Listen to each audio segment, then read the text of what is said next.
Bienvenue dans CPTS par Ebrel, le podcast qui vous informe sur la santé et l'actualité médicale de notre territoire. Aujourd'hui, nous avons le plaisir de recevoir Guillaume Boisdin, médecin généraliste à Croisy-sur-Andelle, et Marianne Lenné, médecin généraliste et fondatrice de l'Institut Simone Veil à Rouen. Le docteur Lenné nous explique tout sur la protection de l'enfance. Vous allez tout découvrir dans cet épisode.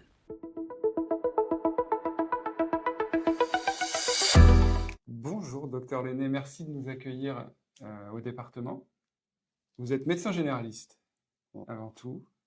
Et puis, on vous connaissait parce que vous étiez élu au Conseil de l'Ordre des médecins de Seine-Maritime. Et puis, surtout, fondatrice de l'Institut Simone Veil, qui vous a quand même valu d'être chevalier de l'Ordre national du mérite. Bravo encore. Mais pourquoi on vous trouve ici dans les locaux du département? Mais qu'est-ce que vous faites maintenant ici? Tout d'abord, bonjour docteur Boisdin. Merci beaucoup de permettre de parler des informations préoccupantes de l'enfance à protéger. Et en fait, quelqu'un est venu me rencontrer et m'a présenté les missions d'un médecin référent de protection de l'enfance. Et au départ, je me suis dit, non, on a tellement de choses à faire déjà dans nos cabinets, Simone Veil, etc. Et finalement, en lisant toutes les missions, elles sont tellement belles, précieuses et fondamentales. Il y a tellement de choses à mettre en place dans notre département qu'on connaît bien. J'ai accepté. Et la direction Enfance Famille m'a proposé en juillet dernier d'étendre cette mission à aussi la prise en charge de toute la PMI. Puisque on va longuement en parler entre nous, mais pour protéger des enfants, il faut prévenir, puis protéger quand on doit protéger. Donc, ces deux missions, maintenant, le pilotage pour la prévention et la protection de l'enfance au titre du soin, c'est la mission qui me confie. Très bien, c'est cohérent tout ça. Bon, alors le rôle des professionnels de santé dans la protection de l'enfance, qu'est-ce que vous pouvez nous dire comme grand message des professionnels de santé, infirmiers, médecins, Oui. orthophonistes? Oui, tout professionnel de santé doit être aguerri à cette notion. Savoir qu'il y a des milliers d'enfants qui souffrent, il y a des dysfonctionnements dans les familles, et le devoir de tous qui est inscrit dans la loi, qui est répréhensible si on ne le fait pas, et qui fait partie vraiment de notre travail, depuis le tout petit bébé in utero jusque plus tard, chaque professionnel de santé doit pouvoir avoir des clignotants qui lui permettent d'éveiller, de soupçonner au sens pour protéger l'enfant. Donc on va revenir aux droits fondamentaux de l'enfance. C'est l'objectif de l'échange là, c'est Oui. vraiment de clarifier aussi les conduites à tenir face à ces situations préoccupantes. Bon, on va taper dans le vif du sujet avec les dispositifs justement. Information préoccupante, signalement judiciaire, c'est quoi la différence? L'information préoccupante, c'est dès lors qu'on a un doute. On voit régulièrement une maman arriver avec un enfant nous disant il faut du Doliprane pour l'autre petit, mais finalement on s'aperçoit qu'il n'est jamais vu dans les consultations. On voit un enfant qui se met à boiter, un enfant qui décroche à l'école, des tas de petites choses, des tas de clignotants, d'où l'intérêt de travailler en collaboration, nous tous confrères de toutes les spécialités. C'est-à-dire qu'il n'y a pas de preuve, quoi. Il n'y a pas de preuve. On n'est pas obligé d'avoir des preuves. On a un doute. D'accord. On a un doute. Et le doute doit être mis au service de l'enfant. Tout en rappelant les besoins fondamentaux de l'enfant. C'est sa santé, sa moralité, l'éveil à l'éducation, aller au sport, à la culture.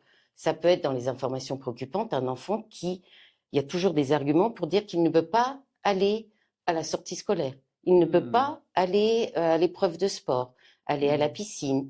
Et finalement, si on se réunit entre nous en réunion dans nos maisons de santé, on s'aperçoit que l'enfant, finalement, il est retiré de tout ça. C'est grave pour les besoins fondamentaux de l'enfant, c'est une information préoccupante. Alors qu'un signalement, le signalement, c'est de tout de suite de l'urgence. C'est-à-dire que si on n'y signale pas, on pense que l'enfant peut mourir dans l'heure qui suit. C'est ça, en danger vital. Et là, c'est le procureur. Ok. Donc globalement, on ne doit pas faire beaucoup de signalements judiciaires dans on en une fait carrière. Très peu. Très peu. Et Ok. par contre, des informations préoccupantes, le corps médical en fait malheureusement très peu. Là, je parle de tous les soignants au sens large. Parce que, aussi à une époque, on n'avait pas cette culture fondamentale du travail en commun pour échanger, travailler Mmh. entre nous pour comprendre des situations complexes. Et on oubliait que dans les besoins fondamentaux de l'enfant, il y a tout ce que je vous ai dit. Mmh. Justement, d'un point de vue de la responsabilité, les professionnels de santé, on a une obligation légale, hein, j'ai entendu, on a une obligation légale de signaler. Ah oui, Et, absolument. et dans quel cas alors Légal et donc répréhensible. Eh ouais. On peut être radié pour nous les médecins, de l'ordre du médecin, Ah ouais, des mais amendes très justement, fortes. il y a le secret professionnel, alors comment on fait? Eh bien, tout est bien fait. Ah, Il y a la grande loi concernant les violences intrafamiliales qui lève le secret médical. Une femme qui est victime de violences intrafamiliales, il y a les enfants dans l'entourage Mm. qui vivent Mm. ce conflit parental, cette horreur. Peut-être qu'eux aussi ont des... Voilà. Mais à titre de cela, ils sont co-victimes. Et donc, on a un devoir fondamental de faire un signalement. Et le secret professionnel, il est levé dans ces conditions-là. Il est levé dès lors que l'on suspecte Mm. de la maltraitance au sens même large, donc que l'on fait une information préoccupante, et il est complètement levé lorsqu'on fait un signalement. Très bien. Ça, c'est pour le risque qu'on prend à ne pas signaler, Mm. mais il y a une protection juridique si on effectue le signalement aussi. Alors la protection juridique, on protégera parce que le praticien, Il en a fait son son âme et travail. conscience, a fait un signalement. Même si finalement, l'histoire montre que l'enquête montre qu'il n'y avait pas besoin, ou par exemple, pareil pour l'IP, un médecin qui n'aurait pas fait d'IP alors qu'il avait des tas de clignotants, quelqu'un de la famille pourrait l'attaquer par contre pour dire qu'il ne l'a pas fait, que l'enfant est décédé 10 ans plus tard de la maltraitance. Mais s'il le fait par excès, les ordres sont là pour rappeler les règles, protéger les praticiens qui font les choses en leur âme et conscience au service de la protection de l'enfance. Bien, donc super pour le cadre juridique. Là, il faut y aller. Hein. Oui. On prend des risques à ne pas y aller, de toute façon. Oui. Et puis, on a compris la différence entre IP et signalement. Concrètement, on est face à un doute ou à une suspicion. À qui adresser une information préoccupante? Je me rappelle, il y avait le 118 à un moment qui rôdait. Il existe toujours celui-là? Il y a plein de numéros qui rôdent. Il y a le 119 qui est vraiment un des vecteurs des Le enfants. 119? Mais surtout, si le confrère, là on est dans l'information préoccupante, il doute. Il n'y a pas d'urgence. Ouais. Donc il a le temps d'en échanger avec ses collègues qui collaborent au suivi de santé. Donc vous savez, le partage d'informations, c'est au sein d'une structure avec l'accord tacite des patients. Il peut aussi appeler son ordre professionnel pour dire qu'est-ce que vous en pensez, je suis ennuyé. Et il peut aussi appeler directement la CRIP, c'est la cellule de recueil des informations préoccupantes, qui existe dans chaque département, où ce sont des gens permanents de journée qui pourront répondre, parce que je rappelle bien, l'IP, ce n'est pas une urgence. Donc si c'est le vendredi, il peut les avoir le lundi au téléphone. Et dès lors qu'il sera consolidé dans son envie de dire, allez, j'écris, il écrit à la CRIP un texte, donc les canevas d'écrit. Il y a un protocole, quoi. Il y a des protocoles qui existent, donc ils existent au niveau national, dans les ordres, pour l'ordre des médecins, il est sur le site de chaque ordre. Et dans les CMS, parce que nous, on a ce réflexe-là, quelque aussi. part, on connaît nos CMS locaux. Absolument, ils peuvent être là en appui pour vous. À la campagne, dans le pays de Brel, il y a des CMS, et c'est vrai que eux, si on leur signale, si on leur téléphone, ils s'en occupent. Ah non. Non. Là, c'est important comme question, parce que c'est chaque professionnel qui identifie une situation doit écrire lui-même. On ne peut pas transporter l'écrit à quelqu'un d'autre, dire c'est vous qui allez écrire, vous l'avez vu, et chacun va apporter à l'histoire aussi d'autres éléments. Par exemple, l'infirmière peut dire je suis allée à domicile, j'avais vu telle chose. Elle peut l'écrire, mais je rappelle aussi une chose, en général, quand on reçoit une famille, qu'on identifie quelque chose et qu'on souhaite écrire une information préoccupante, il est nécessaire de prévenir la famille, de dire « Madame, je trouve que la situation, elle est difficile. Vous vivez des choses difficiles et il est nécessaire de mettre en place un accompagnement qu'on peut vous proposer parce qu'une information préoccupante déclenche des accompagnements. derrière. Mais c'est ça. Des évaluations, Et- mais des accompagnements qui Et on peuvent a être... bien souvent peur de ça, en fait, des conséquences d'une IP. Mais en effet, le fait qu'on ne puisse pas refiler le bébé quelque part à la PMI, c'est une idée qu'on est beaucoup à avoir, en fait. Alors, dans les écrits d'informations préoccupantes, il y a l'éducation nationale qui est un vecteur important d'informations qu'il nous envoie. Ok, Il y a les PMI ok. et chacun a sa Ouais, très bien. responsabilité. Donc, on vient On doit rajouter le une pierre faire. à l'édifice. Mm. Et donc, ça faisait partie des questions. Informer les parents avant de transmettre l'IP. Bon, en tant que médecin On généraliste, se en dit tout cas, comment je vais faire. on Oui, a peur de faire oui. ça. Et en fait, on doit les informer, sauf si, tout à coup, on pense que ce serait contraire à l'intérêt de l'enfant, même si c'est qu'un faisceau d'arguments, d'inquiétude, puisque c'est une information préoccupante. On doit les informer.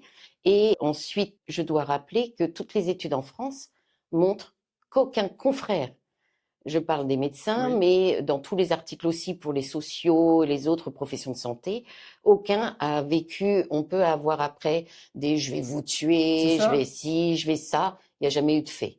Et D'accord. le signalement, pareil, mais le signalement est tellement plus grave que là, les faits sont tellement plus graves.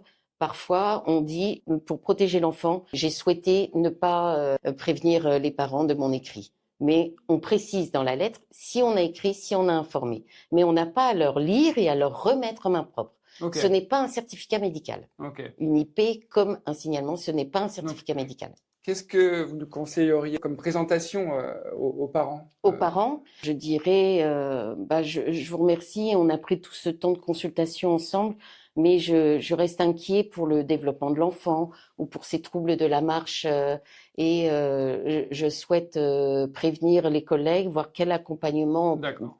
peut mettre en place. Et mon devoir est de faire une information préoccupante. Je parle de l'information préoccupante parce que le signalement, Non, c'est c'est immédiat. ça. Là, on va appeler, on va déclencher un transport pour faire hospitaliser l'enfant. C'est ça. Là, c'est du réactif tout de suite. Ouais, on passe quand même régulièrement par les urgences.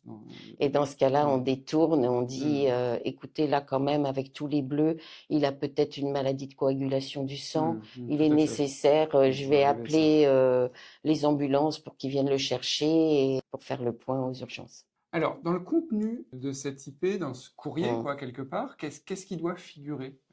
Le contenu, c'est vous, praticien, votre identification, le nom de l'enfant, ses coordonnées, où habitent ses parents, quels sont les noms, tout ce qu'on peut savoir, c'est-à-dire comme si on racontait une histoire.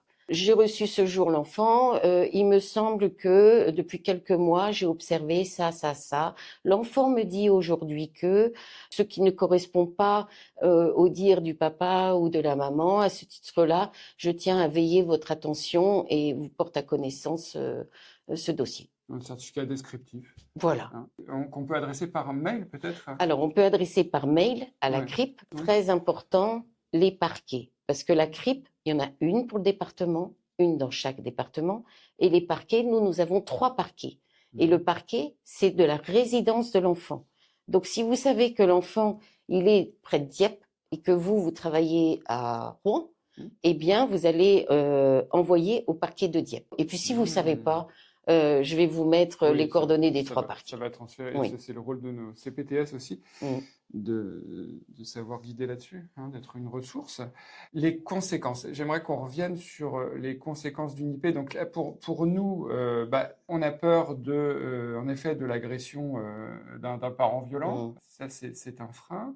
On a peur de nuire à notre réputation, je ne sais pas. Alors, vous savez, la meilleure des réponses. Déjà, la réalité montre que jamais un médecin n'a été violenté, ni ses proches pour cela. Notre réputation, on peut être tellement fier de tenter de protéger un enfant. Ouais. On ne voit pas l'horreur quand elle est autour de nous. On peut parler de l'inceste, qui est dans plein de milieux. On ne voit pas l'horreur. Et on peut se dire, avec l'humanité de nos métiers, je protège l'enfant. Et peut-être que je me trompe, je protège. Mais au moins, on a fait ce qu'il fallait. Oui. Et les conséquences pour l'enfant, ça dépend, j'imagine, de la situation. Elles sont multiples. Les conséquences pour l'enfant. Il faut combien d'IP? Il faut combien pour que ça déclenche quelque chose Ouais. Il ne faut pas combien. Ça dépend Ouais. de ce qu'il y a dedans. C'est ça. Et en fait, dans notre département, il y a 8000 IP par an qui arrivent. D'accord. La moitié sont quand même transmises par le service des informations préoccupantes au parquet. Et le parquet va décider le retour. Quand je parle après des signalements, les signalements, d'emblée, c'est le parquet qui échange aussi avec la cellule de recueil des informations préoccupantes. Mhm. Et parfois, d'emblée, donc il dit OPP. Ça veut dire immédiatement, dans l'heure, on doit aller chercher l'enfant dans sa famille. Mhm. C'est des drames. C'est très difficile pour les personnes qui doivent aller, qui sont éducateurs, assistantes sociaux, puéricultrices, au domicile chercher l'enfant. Alors on se trompe, mais on protège pour les 3/4. Et l'histoire parfois nous dit qu'on s'est trompé à un moment, mais peut-être que 20 ans plus tard, on Ouais. découvre qu'on s'était pas trompé et qu'on aurait dû aller plus loin. Mais par contre, quand ce sont des signalements qui débouchent sur des OPP et qui montrent un désastre dans cette structure familiale qu'il faut extraire et placer l'enfant, il est placé chez des assistants familiaux, dans des établissements. Et pour tout enfant, et ça on l'apprend beaucoup en pédopsychiatrie, qui est fabuleuse, toutes les avancées, on sait que les 1000 premiers jours, ils sont fondamentaux. Donc je voudrais aussi insister sur la nécessité de porter nos informations qui peuvent être préoccupantes, des signaux faibles, préoccupants, mais dès le stade in utero. D'accord. Puisque ce sont tout le développement des petits, c'est pour ça que la PMI doit être fondamentale, nous les médecins traitants, pour bien veiller au suivi des enfants, le respect des vaccinations, le respect des soins, puisque si on ne protège pas précocement, toutes les violences qu'ils vivent au domicile que l'on ne perçoit pas, vont s'enquister et sur le plan neurobiologique, créer des troubles psychiatriques profonds enquistés. Et ce n'est pas des maladies qu'ils avaient en eux avant, mais qui sont venues à cause du traumatisme intrafamilial. Et ça, c'est les connaissances actuelles des neurosciences. Et la pédopsychiatrie, lorsqu'elle arrive à 15 ans, tous les dégâts ont Donc été concrètement, une jeune femme enceinte, on sent qu'elle a un mode de vie cocaïne, par exemple, là, direct. Alors, on a rédigé dans le département, et ça se fait dans plein de départements en France maintenant, et vous savez, il y a les unités d'accueil d'évaluation pédiatrique de l'enfance en danger, les UAPED, dans chaque département, il y en a plusieurs. Là, il y en a à Rouen, au Havre, Caen. Et en fait, on réfléchit ensemble comment faire des procédures, même en anténatal, puisqu'en anténatal, l'enfant, juridiquement, tant qu'il n'est pas né, voilà, on ne peut pas faire de signalement. Mais on peut mettre nos clignotants, réfléchir ensemble, travailler avec les maternités pour le suivi de cette femme enceinte, l'aider, parce que peut-être c'est le social, c'est l'habitat, c'est tout ça, pour l'amener à construire sa parentalité avec son homme, si elle a un homme, avec les futurs parents de ce bébé à venir. Et donc, on va présenter à l'ensemble des professionnels, je souhaite aussi le faire auprès des professionnels libéraux, la nécessité de se préoccuper aussi en anténatal. Petite enfance, maman, bon, l'émission de la PMI aussi. Et puis, voilà, fondamental. Hein, ouais. On va arriver au terme de cet entretien. Moi, ce que j'ai retenu en tout cas, vaut mieux signaler à tort que pas signaler du tout. Signalement, c'est urgence vitale. Ouais. On pense qu'il va mourir. Je dis signalement, mais enfin, ou IP, signaler une information préoccupante. J'irai quand même appuyer là-dessus. On pense qu'il va mourir, ou les faits sont de telle gravité, donc tout ce qui est d'ordre sexuel, que s'il repart de l'école ce soir alors qu'il a révélé quelque chose, il repart chez son bourreau. Donc voilà, ça c'est du signalement. Je sais pas, un dernier petit mot peut-être ? Ce qui est merveilleux, c'est de penser aux besoins fondamentaux de l'enfant. Ça doit nous gouverner tout le temps, même lorsqu'on fait de la régulation médicale. C'est pour ça que j'avais voulu informer nos confrères partout sur le territoire. C'est en travaillant ensemble. Donc le monde de proximité de nos cabinets sur le terrain, les PMI et la politique départementale enfance-famille porte tout cela comme elle peut. On s'efforce et il faut surtout ne pas hésiter à se téléphoner, parler entre nous pour mieux protéger. Merci beaucoup, Dr Lenné. C'était la CPTS Bray et Brel pour notre épisode 16.